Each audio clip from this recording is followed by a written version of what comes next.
Appreciate you being here this morning. I want to ask if you would open your Bibles up this morning to Matthew chapter number 24. Matthew chapter number 24. We're going to look at just a few things this morning and not be real long, but I want to give you 5 things this morning that I hope will help you. I kind of titled this message the do nots of Matthew 24. The do nots of Matthew 24. We've all seen a lot of things happen this past week that's gotten our attention, and not knowing what is going to take place the next day, and just if you know Bible prophecy and stuff, we believe it is all pointing toward that. I've heard people in the news say different things. I've gotten emails this week and stuff, different commentators and writers asking questions and saying different things. I've even heard people say, is this the end? Is this the beginning of the end? There's a lot of confusion. There's a lot of people that I think there's a lot of worry. There's a lot of fear. We know fear is not from God. It's from Satan. He didn't give us the spirit of fear. But Matthew 24 is a widely used chapter, preached, teached, everything throughout the world as far as end-time prophecy and stuff like that goes. And I just want to kind of give you 5 things this morning of the do-nots of this chapter. And that'll make sense in a few minutes and stuff as we go through this. But Matthew chapter number 24, and we're going to start in verse number 3. It says, and as he sat upon the Mount of Olives, talking about Jesus, it said, the disciples came unto him privately, saying, tell us, when shall these things be? What shall be the sign of thy coming and of the end of the world? Notice what happened here. Jesus, he's sitting on the Mount of Olives, and of course that has a lot of attention, the Mount of Olives and stuff. He's going to come back to that one day and stuff. He ascended there, but it says he was sitting there. Notice the disciples came to him privately. They were trying to get the inside scoop, weren't they? They were trying to get some inside information. I can see John walking up to Jesus now and say, hey, I'm your beloved one. Why don't you go ahead and just tell me what's going to happen here? When's it going to take place? They're asking questions. As a matter of fact, they asked 3 questions right here. Number 1, they asked, when shall these things be? Number 2, they asked, what shall be the sign of thy coming? And number 3, and the end of the world. So they asked 3 questions in this one verse. And, a lot of people are asking that question today as far as the end of the world. And everybody talks about the end of the world. And, the actual end of the world and stuff is a long ways away and stuff. If you know prophecy and know your Bible, because we know that there's going to be a 7-year period of tribulation and a 1,000-year period of millennial reign. So even if the Lord were to come back right now, we're still 1,007 years away from the end of the world, as 2 Peter talked about that and everything, and the book of Revelation. So it's still a long ways away. So you got a lot of people that are saying the end of the world. Well, what really people need to be wondering about is, when is Jesus coming back? That's the important question, because that's the most important question, is when is he coming back? So his disciples asked him those 3 questions. And I've heard all my life and stuff, he could come at any moment. I've heard that my entire life. And that is true. He could come at any moment. But do you realize, prophecy, as far as biblical prophecy, there had to be things to happen. There had to be things to take place before the Lord could actually come back.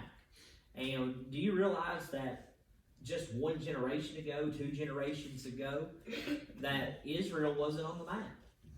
It wasn't until 1948. So that was kind of the point at which a lot of people started looking at prophecy and saying, you know what, Israel's back. The Jews have a home. So listen, we're living in that time, and they have a home. They can go back there. Ezekiel prophesied on that, and Ezekiel talked about the nation of Israel and things to look for. And one of the things it talked about was that Israel would be very valuable. It would be very valuable. And do you realize that there's more billionaires and millionaires that live in the nation of Israel than anywhere else in the world?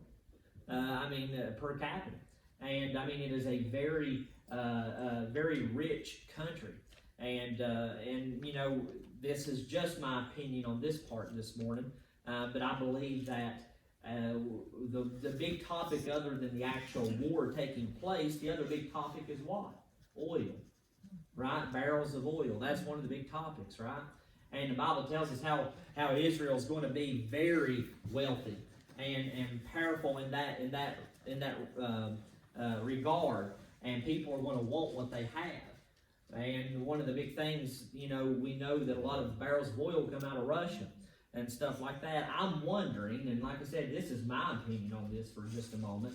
I'm wondering if this is the point at which a lot of the world starts depending on Israel for oil and natural things to keep going, and the country and the continent of Europe starts getting a lot of their oil out of Israel and stuff like that. And then what will happen? That will get the attention of Russia, and the Bible tells us it'd be like a hook in the jaw that will draw them down and stuff to Jerusalem, down to Israel. So I don't know if that's the case or not, but I could see that happening, because if it's not being talked about the actual war, it's being talked about barrels of oil and stuff like that, and we know how valuable that stuff is. The whole world runs on it, right? And I'm just wondering if we're getting ready to see Israel step up and be a key exporter to many, many nations, especially in Europe. I'm wondering that. I don't know that, but that's something I've been wondering about this week. And like I said, Ezekiel prophesied on that kind of stuff, talking about how valuable the land would be and how profitable they would be and wealthy and things like that. The only thing that hasn't happened yet that Ezekiel prophesied about regarding Israel was talking about how they would be at a time of peace. They wouldn't even have weapons in hand, and there'll be no walls and things like that. We've not seen that, and because they never lived in a time of peace over there, we know that.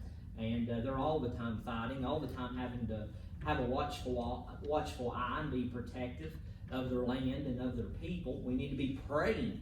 The Bible tells us to pray for the peace of Jerusalem. And we need to be praying for Israel as a whole. Be praying for Jerusalem. My big thing is I hope and pray as an American citizen that America continues to be an ally to Israel. As long as we can stay an ally with Israel, we'll be okay. The moment we sever that tie, the moment we break that relationship, America's done. I hope you understand that. I'm not getting political and things like that. Genesis 12 tells us that. I'll bless thee. I'll curse thee. We know if you stand with Israel, you'll be okay. But if not, if you turn on Israel, then you'll be cursed. You won't be okay. So I'm hoping and praying, speaking of everything going on, and of course, it's a time right now where whose side are you on type thing. Everybody's like, well, I'm picking this side, or I'm picking that side.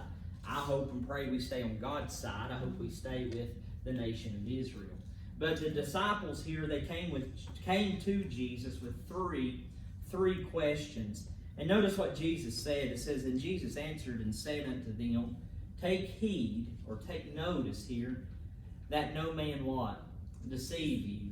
We live in a time of deception, where people are being deceived all the time. I don't know about you, but it's hard anymore for me personally to see and believe everything I see and read on the news, because I don't know if that's true or not. And prime example of that, I was reading some stuff yesterday of how actually Russia is putting stuff on social media that is spinning the stories over there. It's called propaganda. And that's what these communist countries do. China does it, North Korea does it, Russia does it, propaganda. It's fake news that make people want to believe one thing to instill fear. We're seeing that very thing happen in our own country, but I find it interesting that Jesus' first response to their three questions was he said, don't let anybody deceive you. He said, don't let anybody deceive you. Don't let anybody fool you. He said, don't do that. That was the first, he could have responded multiple ways to this. But the first thing that he said, the first thing out of his mouth was, take heed that no man deceive you. We need to be careful, don't we? We need to be on guard. Because I tell you what, the devil's fighting hard. He's fighting hard. He's fighting hard all over the world. He's fighting hard right here in the United States. He's fighting hard in our church. He's fighting hard everywhere. Because I believe he knows his time's about up. So he's trying to claw as much as he can and fight as much as he can and as hard as he can to drag as many people down with him as he can. It's just like a criminal. When the criminal's backed in the corner and they're getting ready to get caught, they fight a lot harder, don't they? They start writing out on everybody else and stuff. That's what we're in that predicament now, I believe, with Satan. But he says, don't let anybody deceive you. He says, for many, notice what he says, for many shall come in my name, saying, I am Christ, and shall what? Deceive many. Do you notice two things right off, or one thing right off that's mentioned twice in these first two verses? Deceive. He does not want people to be deceived. And there's people deceived today all over the world. Satan is powerful, okay? He is. Satan has a lot of people fooled. A lot of people are being controlled by Satan. Some don't even recognize it or realize it. And you either belong to God or you belong to Satan. It's one or the other. And as I said before, this world which we live right now, this is the devil's kingdom, right? This earth right here. This is where he was cast down to. This is his domain, if I could say it that way. And we as Christians, as God's children, we are trying our best to be a Christian by living in the devil's backyard. That's hard. But that's the truth. That's where we are, spiritually speaking. But he says, for many shall come in my name, saying I am Christ, and shall deceive many. He doesn't say some or few, does he? He says many. Then he goes on to say, and ye shall hear of wars and rumors of wars. See that ye be not troubled, for all these things what?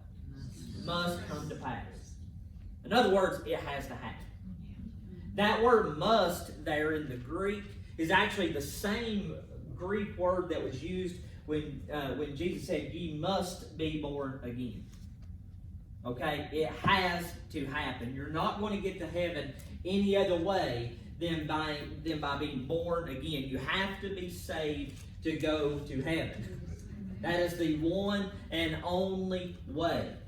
Okay? It's not being saved plus anything. It's not being saved minus anything. It's being saved. It's being born again. If there's anything that says otherwise, that's false. That is wrong. Okay? Don't believe that nonsense. He says ye must be born again. That word must, it's the same Greek word that was used right here when he said this must come to pass. It has to happen. There's no other way around it. It has to happen. It has to take place. So we see that he says, so after he talks about deception in 2 verses, don't be deceived, there's going to be many deceived, he then immediately says what? He says, you'll hear of wars and rumors of wars. Wars, that's what they're actually calling this now already.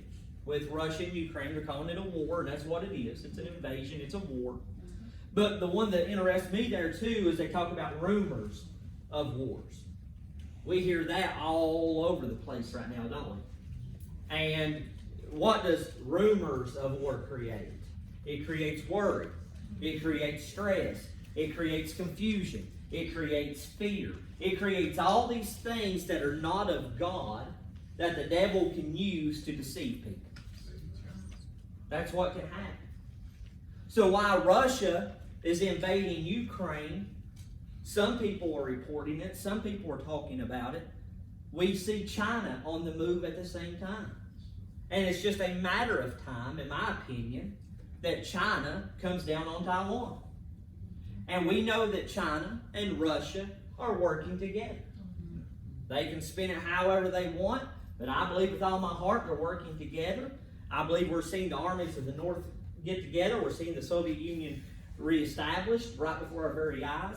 We're going to see all these people and all these nations that are eventually going to come against Israel. I believe that's what we're seeing today. I'm not telling you this to scare you. I'm telling you this to inform you, but most of all telling you this because I love you and I hope and pray that everybody in here is saved and ready to go. Because he literally could come at any moment.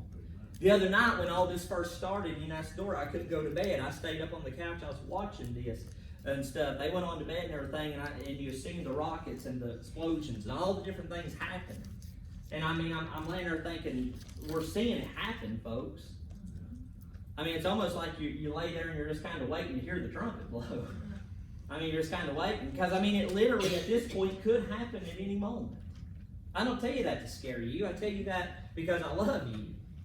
Because I hope and pray that you are ready. Because it's only do you realize it's only by the grace of God that we're not the Christians in Ukraine this morning? I mean, think about that for a minute. If an army tank was to pull up in front of you and they asked you, do you love Jesus, what would your response be? They're having to do that. They're having to make sacrifices like that. Boy, it makes our American Christianity look pretty weak, don't it? Yes. Listen, I'm a poor example of anything. I'm just public enemy number one when I look in the mirror. But when we look at what's going on over there, I mean, we just see how weak our Christianity is. But I mean, they're having to make that sacrifice. We need to be praying for them over there. Like I said, we do have brothers and sisters in Ukraine. We do. I believe that with all my heart. Some people that I don't know personally, but I know of and read after and stuff like that. I know that some of them have been there. They've preached. They've taught other pastors and different things. And we need to be praying for all of them. But he goes on to say, he says that there'll be wars, there'll be rumors of wars, and this must come to pass. It has to happen, Jesus told them. But notice this, and in verse number 7, it says, for nation shall rise against nation. Boy, that sounds familiar, don't it? So all of a sudden this week, we see the nation of Russia rise up against the nation of Ukraine. We're hearing about the nation of China rise up against the nation of Taiwan. We're hearing about all these different nations and everything happening, okay? And it says that nation shall rise against nation and kingdom against kingdom, and there shall be famines. And everybody knows what that is, right? Anybody been to the grocery store? It ain't like normal, is it? It ain't like normal. I saw a picture this past week. New York City. The grocery stores up there. They had their steaks, their meat, wrapped in the alarms. Like when you go to, I kid you not, I saw it and I was like, goodness gracious. Their meat was wrapped up in those alarms where you can't take it outside the store without an alarm going off, or you can't get it open and stuff like that. I mean, it's crazy. But we're seeing some of that, the famines. And listen, guess what? I said it earlier, the whole world runs on the thing called oil. If you can't get that, there's not going to be a lot of things made. I mean, I hate to say it that way. I'm not trying to scare, not trying to be political in this at all. I'm reading the Bible to you. But ain't it funny how the Bible is more current than our paper this morning? Yes. I mean, it really is. Matthew 24 is an amazing chapter in the Word of God. But he says that there'll be famines. But then he goes on and says pestilences. Everybody knows what that is, right? What have we been dealing with for 3 years? That's something new, ain't it? Something new that came into the world. Pestilences, diseases. We're seeing that. A new variant here, a new variant there. The COVID, all this stuff happening. Sickness. And I tell you, there's just some sicknesses that's happening now that doctors, they don't know what it is. I mean, how many people don't feel good some days and you don't know why you don't feel good? I mean, I've been that way. I've been that way ever since I got COVID. Some days I wake up and I just feel terrible. I'm like, why? I mean, I got the vertigo. Bill knows what I'm talking about. It's no good. You get up out of the bed and fall on the floor. I did that one morning. Didn't know I had it. Never had it. Run into the wall. Yeah, run into the wall. You know, next door, I run into them all the time. She's like, did you just run into the door? I'm like, nope. You know, try to act like all cool and everything. No, I didn't do that. I did. But no, pestilences. Things we've never seen before. Things we've never heard of before. Disease is what that means. And sickness, illness. We're seeing a ton of that. And then it goes on to say, and what? Earthquakes. Have you noticed an uptick in earthquakes? Yes. I don't know how many of you ever really do this. I do, because I enjoy things like it. But you can go on the website and look at the National Geology website, and you can get on to see how many earthquakes have been happening per day. You can see where they've been happening at and things like that. If you get on there and look, you're going to see the scale go like that. There's been more and more of them happening. And happening in places that typically they don't happen. He says that there'll be earthquakes, what? In divers places. Deep earthquakes. Remember just a few weeks ago, the volcano that erupted out in the Pacific Ocean? And everything that did, and the tsunami and the earthquakes around all that. Listen, we're seeing all this stuff happen. I mean, I just went through a list of things that Jesus himself said there, and we can put a check mark beside every single one of them. So if that doesn't get your attention a little bit, that Jesus is soon to come, I don't know what will. He goes on to say, in verse number 8, all these, talking about that list of things we talked about, the earthquakes, the famines, the pestilences, the wars, the rumors of wars, all that stuff. Verse number 8, he says, all these things, all these, are the beginning of sorrows. Say, well, how bad is it going to get before he comes? I can't answer that question. I'm not qualified to. I'm not God. Only he knows. Yes. Only he knows. I don't know how much worse it will get before he comes back for his children. I don't know how much we will have to endure and how much we will have to go through before the Lord comes back. I don't know that. The Bible does not tell you and I that. But we can look around us and see that things are getting pretty bad pretty quick. It's not safe to face a new day without Jesus in your life. I mean, it's just not. And if you don't know that you're saved this morning, then you're in the right place. I would hope and pray that everybody that walks out of these doors this morning walks out here knowing where they're going to spend eternity. Because that's the most important thing today, folks, is where are you going to spend eternity? Amen. The most important thing for you today on your to-do list or in your life or whatever is where are you going to spend eternity? Yes. You have to ask yourself that question. Why? Because it's personal. Somebody else does not dictate where you go. It's all on you. It's your decision. You either accept him or you reject him. It's one or the other. There's no in between.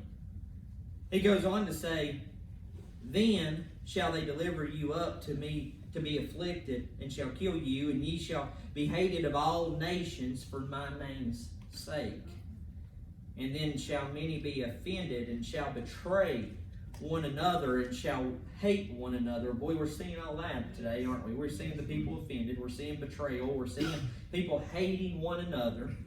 It says, and many, notice this, and many, he uses that word many a lot throughout these verses if you look. He says, and many false prophets shall rise and shall deceive many. Yes. So don't you find it interesting? Again, we see Jesus here tell them, listen, there's going to be many false prophets. Many people coming in my name. Many people saying this, saying that, and they're going to deceive you. He said that and shall deceive many. He says, and because iniquity shall abound, the love of many shall wax cold. Boy, that's happening, isn't it? But he that shall endure unto the end, the same shall be saved. And this gospel of the kingdom shall be preached in all the world for a witness unto all nations, and then shall the end come. So when is the end? I don't know. It's not for us to know. He just told us to be ready. He tells us to be ready because he'll come when we think not. He'll come quickly. Remember the Revelation, the famous few words he would say, surely I come quickly. He's going to come fast. Corinthians tells us that he's going to come fast in a twinkling of an eye. That's an amount of time that ultimately can't be measured. It's known as an atom of time, which literally means you're here, then you're there. Okay, it's not going to be something like, we slowly start floating up and, no, boom, it's going to happen. We're going to be here, then we're going to be there. And then the world's going to be like, what happened? People are going to be like, what happened? But Timothy put it this way, you don't have to flip there, but Timothy, to kind of go along with some of that, Timothy said in chapter number 3, 2 Timothy chapter number 3, the last times he called this, he said this, know also that in the last days perilous times shall come. The word perilous there in the Greek means difficult, dangerous, and fierce. Difficult, dangerous, and fierce. That's what it means in the Greek that he used. We're living that, aren't we? He says, for men shall be lovers of their own selves, covetous, boasters, proud, blasphemers, disobedient to parents, unthankful, unholy, without natural affection. Boy, that's a big one, isn't it? Notice how all the abortions happening? They have no regard for life, no regard for a baby. A mom don't care about the child that she's carrying. She aborts it. Acts without natural affection. Okay, that's what that's talking about. And keep praying for the Supreme Court in this Roe versus Wade. I pray it gets overturned this summer. But it says, truce breakers, false accusers, and incontempt, fierce, despisers of those that are good. Boy, don't we see that? People that try to do good, people hate them. Traitors, heady, high-minded, lovers of pleasure more than lovers of God, having a form of godliness, but denying the power thereof. From such turn away. In verse number 4, or chapter number 4 of that same book of 2 Timothy there, he tells us that for the time, in verse number 3, for the time will come when they will not endure sound doctrine, but after their own lust shall they heap to themselves teachers having itching ears.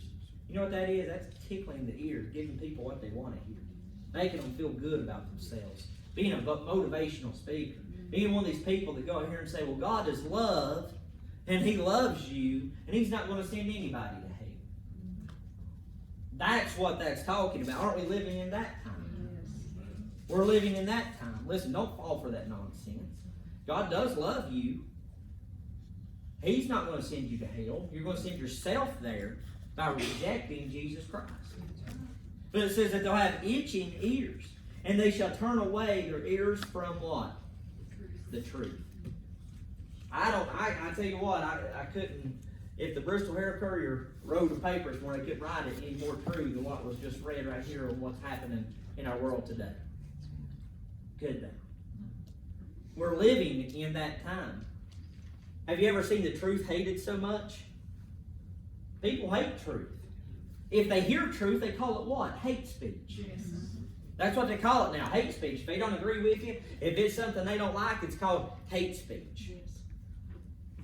They consider the Bible hate speech. They consider things Jesus said hate speech. Why? Because it don't tickle their ear. It don't make them feel good about themselves.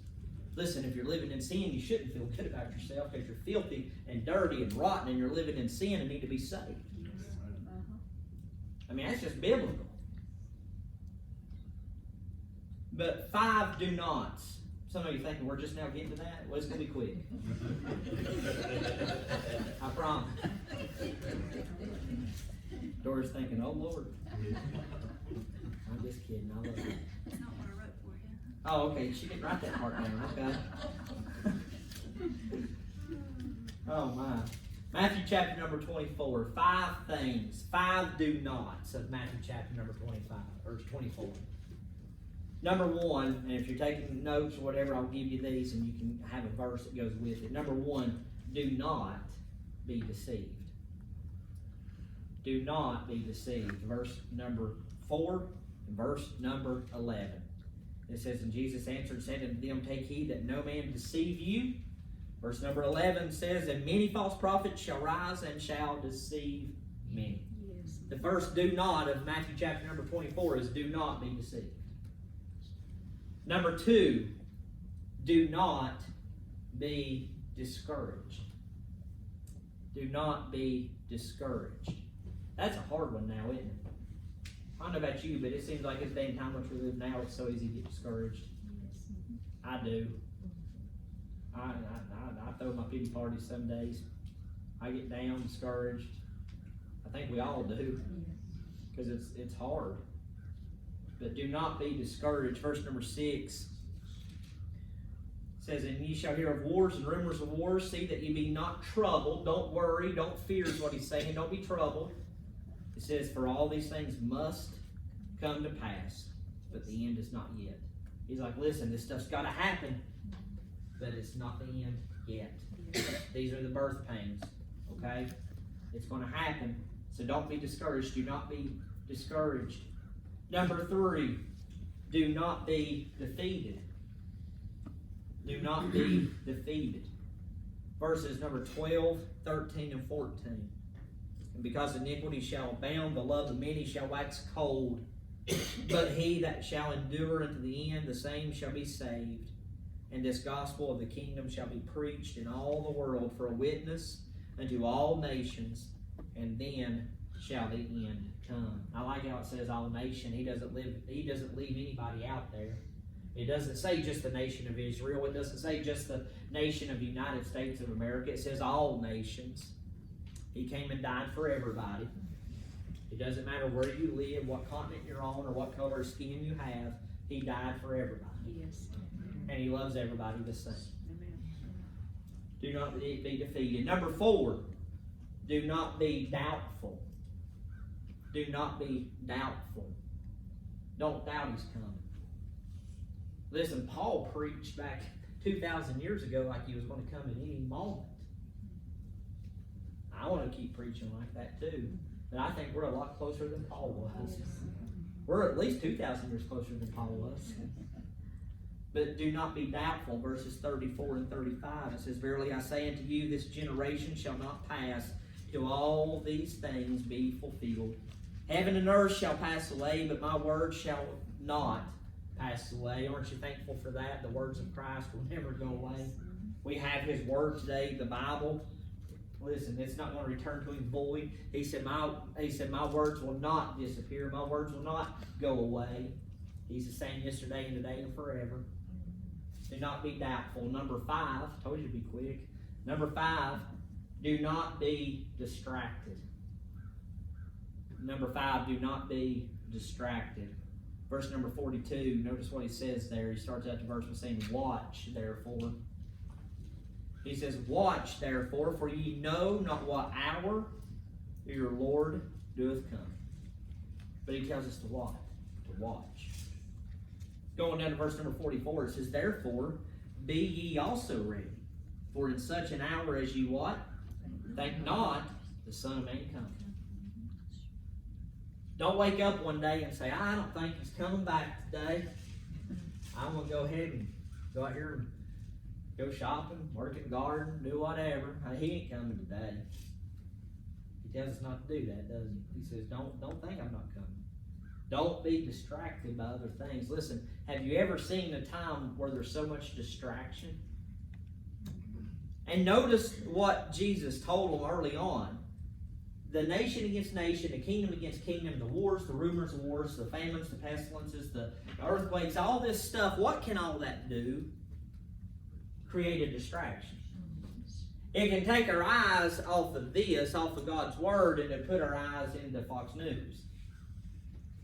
Right? I mean, it can easily distract us. It can easily beset us. When our eyes get off of this and onto the actual things happening, what does that do? That will create fear, panic, worry, anxiety, and all that stuff that is not of God. Right? You see where I'm going with this? There's some things in Matthew 24 that teach us some things we don't need to be doing. Do not be deceived. Do not be discouraged. Do not be defeated. Do not be doubtful. And finally, do not be distracted. Don't get caught up in all the things of this world. Do you realize this world ain't ours? Yes. This ain't ours. We're just here for a little while. Yes. James said we're a vapor. Our life is like a vapor. We know how quick that is. Don't be distracted with things that don't matter. Don't be distracted with little things that's not going to have eternal ramifications. Don't be distracted with all the stuff that the devil wants to confuse us with and get our anxiety built up with and all that stuff. Like I said, the things I've read to you this morning, I hope that you heard that and read that and saw that and think, you know what, wow, that is what's happening today. I don't have to watch as much news now because I know what's happening thanks to God's Word. Listen, we need to probably, as Christians, read this a little bit more than we read the newspaper. Yeah. I know we do. I said that kind of jokingly a little bit, but that's what we need to do. But the Bible, overall, a fourth of it, 25% of it, is prophecy. That's a lot of prophecy in one book, 25%. It talks more about his second coming than anything else. Why? Because he wants us to be ready. Notice what Jesus said in verse 42. Watch, therefore. Be watching. Be looking. Be ready. He says, for ye know not what hour your Lord doeth come. He said, you don't know when, but I am. He said, I'm giving you now to get ready. I'm telling you these things now so you can tell other people and they be ready. And those people be ready. He said, you don't know when, but I gave you a lot of information here, disciples. Remember, they came to him privately. They were wanting the inside scoop. They were wanting to know what the date was going to be. But he didn't give them any of that. It's only for God himself to know. Not even the angels in heaven know when he's coming back, folks. But ready or not, he's coming. Ready or not, he's coming. It's like playing hide and seek with your friend. And you say, okay, count to 25, I'm going to go hide. And they count to 2 and come after you. And you're still standing there like, I wasn't ready. That's what happened to a lot of people, I'm afraid. We don't know when he's coming back, but what we do know is he is coming back. Yes. And we know that God cannot lie. And if he cannot lie and he tells us he's coming back, guess what? He's coming back. He's coming back. I hope this morning you're ready. Because I don't know how much we will have to endure. I don't know how much we'll have to go through. I don't know how much worse it's going to get. I don't know how much we'll have to pay for gas or any of that stuff. I don't know. But what I do know is Jesus plainly said, I'm coming back. And I believe we are the generation right now that is seeing these things in Matthew that he talked about in Matthew 24. I believe we're the generation that has now seen all this stuff start into motion. And it is now working. And it's all going to eventually you get there. Eventually, a lot of focus is going to be on Israel. He's not going to stop at Ukraine. He's just not. He's going to keep going. He's a power-hungry dictator that is being ruled by Satan. He just is. And God is placing everybody right where he wants them right now. Ready or not, he's coming. If you would bow your heads for just a moment.